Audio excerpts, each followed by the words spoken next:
C. Joseph Vijay எனும் நான்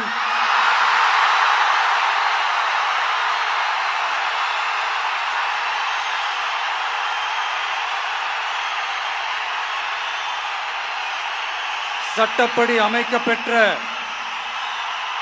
இந்திய அரசியல் அமைப்பின்பால் உண்மையான நம்பிக்கையும் மாறா பற்றும் கொண்டிருப்பேன் என்றும்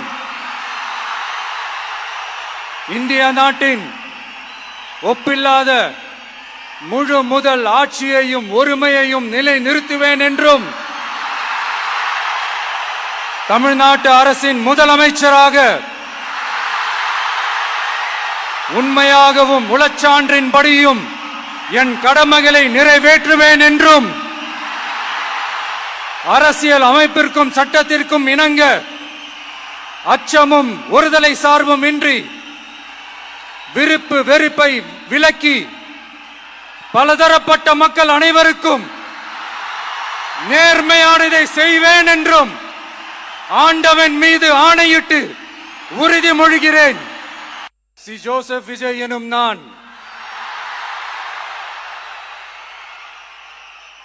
தமிழ்நாட்டு அரசின் முதலமைச்சர் என்ற முறையில் எனது கவனத்திற்குள்ளாவதும் தெரிய வருவதுமான எந்த பொருளையும் முதலமைச்சரின் கடமைகளை உரியவாறு நிறைவேற்ற தேவையான அளவுக்கன்றி ஒருவரிடமோ பலரிடமோ நேர்முகமாகவோ மறைமுகமாகவோ அறிவிக்கவோ வெளிப்படுத்தவோ மாட்டேன் என்று ஆண்டவன் மீது ஆணையிட்டு உறுதிமொழிகிறேன்.